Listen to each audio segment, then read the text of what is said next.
Many thanks for staying with us and welcome back. You're watching Business Week here on Rise News. It has been a year since Nigerian President Bola Ahmed Tinubu came into power in hotly contested elections.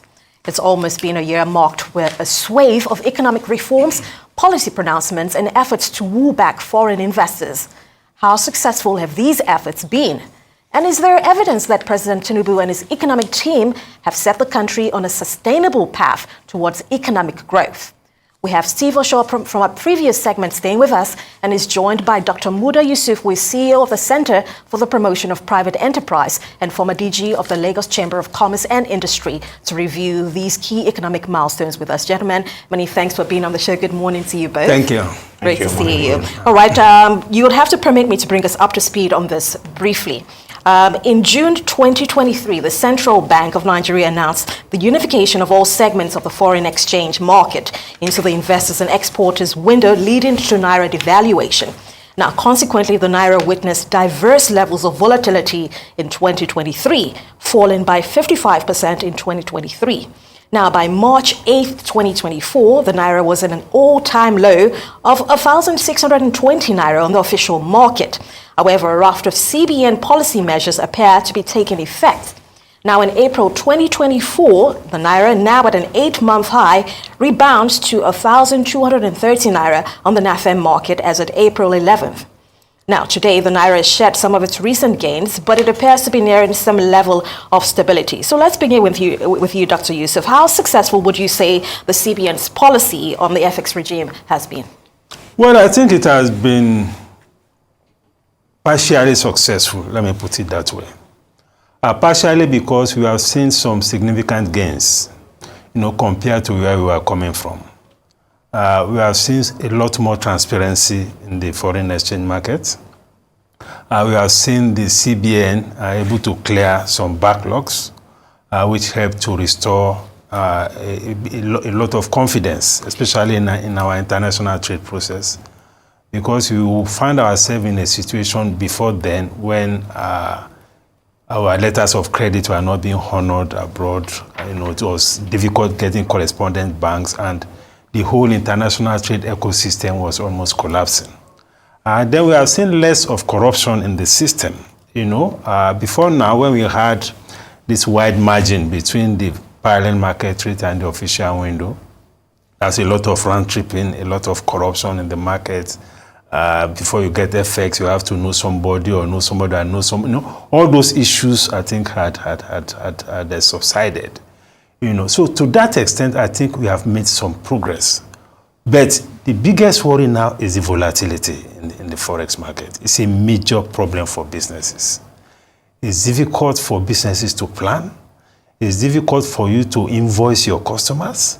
It's difficult for those in construction to prepare bill of quantities. So this uncertainty and unpredictability is a major issue, and I think it's something that we need to deal with. And it's happening at two levels. First, at the level of the exchange rate itself. Second, at the level of trade, international trade. Because the cost at which importers are clearing their cargo has become very unpredictable. You are not sure how much it will cost you to clear your cargo until the very day you are clearing the cargo. You can't plan that way.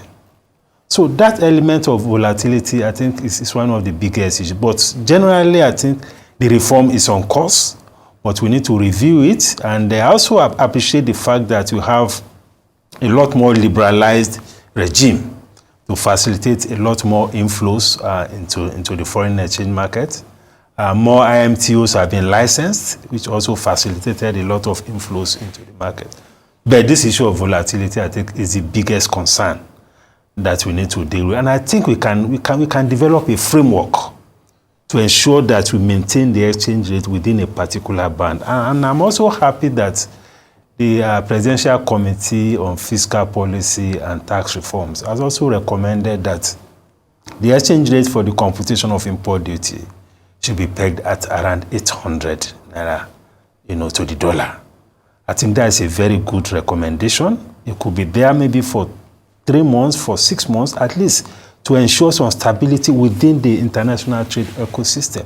That does not take anything away from the main reform the foreigners, it doesn't take anything away from it. So that is my view about what the situation has been so far. Now you've used the key word partially. That's a very important word, which suggests to me that there's still room for lots of improvement. While, we could applaud certain parts of the process. When we're looking at multiplier effects, Steve, what would you say the impact on business and economy of this great parts of the process would be so far? I think for me, Dr. Muda has touched on a lot of issues, and for me, the stability is what it's actually the major concern. Because a lot of people have said that, different measures and different things have been done by the Central Bank of Nigeria, but they are not really seeing the impact, because I haven't seen how the exchange rate actually traded over the period of time, and which has actually impacted businesses, right? But again, we cannot take our eyes away from all the issue we had before this present administration actually took over. And addressing those issues, a lot of other, learning points will come in, which, central bank would try to address. And I think that's what they're doing generally. The impact right now, if you have to face it, is actually not very favorable, especially to the manufacturing company, manufacturing sectors, because they are actually, crying. And you could see that in the impact on the businesses. You've seen how many, from the balance sheet and from the result of financial that were declared in 2023 and the first quarter, you've seen how a lot of them actually, hemorrhaging. And that's for me is what we need to address, right? And I think the filter effect will not happen immediately. People are saying that 1 year of the administration is already gone, so they are not seeing the effect. Some of these things doesn't happen immediately. What you've seen is more of barrage of, policies and measures coming from the monetary policy authorities. We've not seen much of effect or effective policies coming from the fiscal side.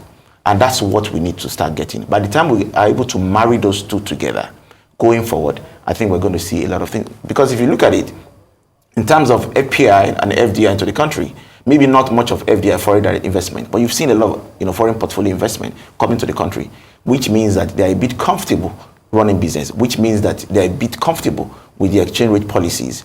And what does that mean? It helps us to be able to manage our exchange rate to some extent.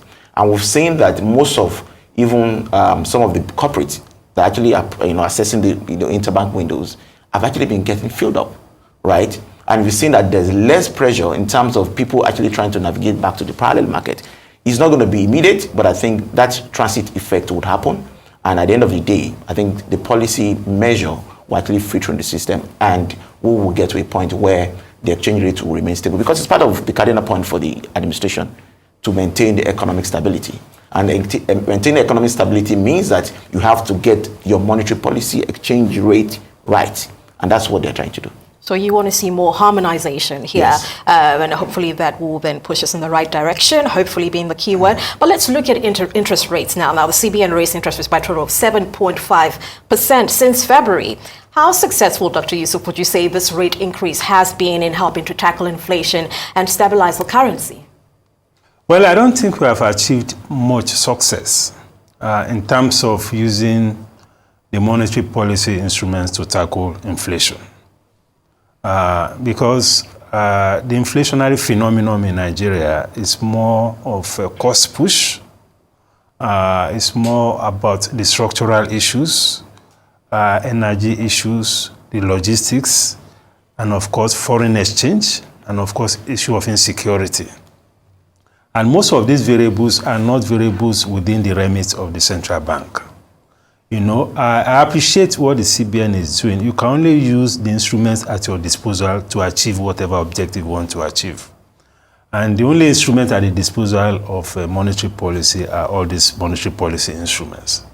We are talking of MPR, we are talking of CRR, we are talking of asymmetric corridor, liquidity ratio, and the rest of them, and maybe automobiles and so on. But there's a limit to how far these policy measures can go.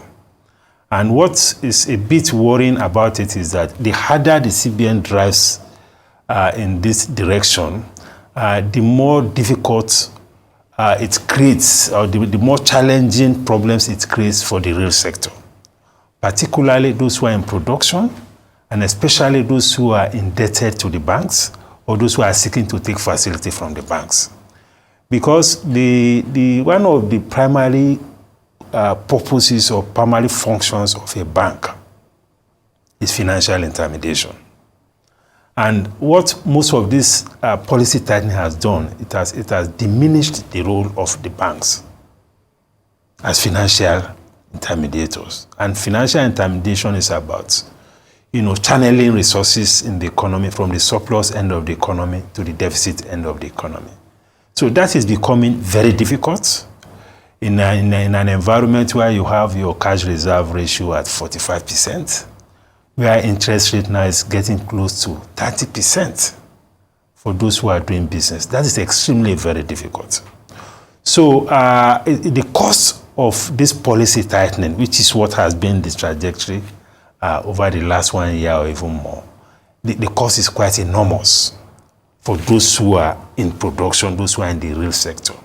And we don't want to build an economy that rewards more of the service sector or those who are investing in financial instruments to the detriment of those who are in the real economy. We should have a balance. Because when you are talking about growth, you are talking about poverty reduction, you are talking about job creation, a lot of that comes from the real sector, from those who are producing, buying raw materials, engaging transporters, logistics, those who are in construction. These are the people these are the sectors from which you can create a lot of jobs.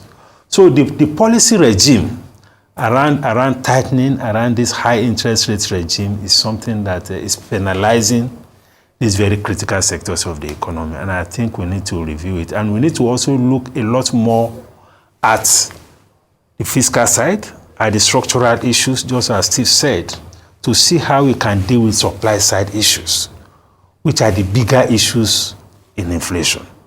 The biggest from the monetary side has been waste and means financing. And we are happy that has been dealt with to some extent under this administration. We are not seeing much of acceleration in waste and means financing, although the DMO is still struggling to offset and offload some of the securitized waste and means finances. They are still struggling with that because it's quite huge. But the supply side issues, I think they are the bigger issues. And we should refrain from things that put a lot more pressure, because the real sector of the economy, they have enough pressures already. They have enough challenges already. We don't want to now add the issue of additional, high cost of fund to their issues. So that is my take on these issues. Yeah. But I was going to ask you what the impact on credit and real economy, but I think you just touched on that at the tail end of this. But now let's look at what other ways in which the government can tackle inflationary pressures in the economy. And is the government target of 21% inflation by year end realistic, in your opinion, Steve? I think judging by where we are right now, I think it's going to be tough to get 21% at the end of the year, because what would normally probably just be able to tinker with that a bit to actually push it lower would be maybe the base effect, and if you look at the base effect for the previous year, I'm not too sure that it's going to be huge enough for us to actually have that sharp drop. And again, considering the cost of items right now, because if you look at our inflation numbers, I think the major contributor to that, if you look at the basket, right, agri sector, right, and if you look at the cost of production right now, crop production in Nigeria, and transportation of some of these items, the prices of some of these things are quite astronomical now, and that is transferring that back into the economy and to the consumer. And what happens is affecting your inflation. We've seen the tariff on energy actually go up. That is going to transfer back into your inflation. So which is why we're talking about a lot of other measures needs to be done on the fiscal side to be able to harmonize what the monetary policy authorities are doing. If you look at the GDP number that was actually just released, agri sector only grew, even though non-oil sector actually contributed about 93% to the GDP, to the real GDP. But agri sector only just moved up, about 1.8%, which is quite, small. If you want to see that much of effect, you need to actually, dwell on that and see how much we can actually address food scarcity. And insecurity is one of the areas or the issues likely affecting that sector, because farmers are not able to go to the farm and actually, do their job. So if you be able to address some of these things, and for me, it's actually very good that if you look at the Tinubu'S 8-point agenda, insecurity or security check, both external and internal security, is one of the issues that actually they are looking at. So if we're able to address all of this, I think it's going to bring a lot of prosperity to us, and it will reduce the inflation number drastically going to the end of the year. But I don't see 21% happening by year end. That will be a miracle. But can we address the inflationary pressure from the fiscal side rather than just dwelling on just on monetary policy side? I think the answer is yes. But we need to see that transmission and filter effect happening immediately. All right, Dr. Yusuf, do you echo his thoughts on that? We also need to emphasize the role of the subnationals when it comes to issue of agriculture. Yeah. Because there's a tendency generally when we are evaluating the economy to focus only on the center. I mean, looking only at the federal government. The subnationals have a very big role to play as far as agric is concerned. And just as he said, food inflation is over 40%. And it's a major component of this high headline inflation. And when we talk about agric, we are talking about issues of land, we are talking about issues of rural infrastructure, we are talking about access to market and so on.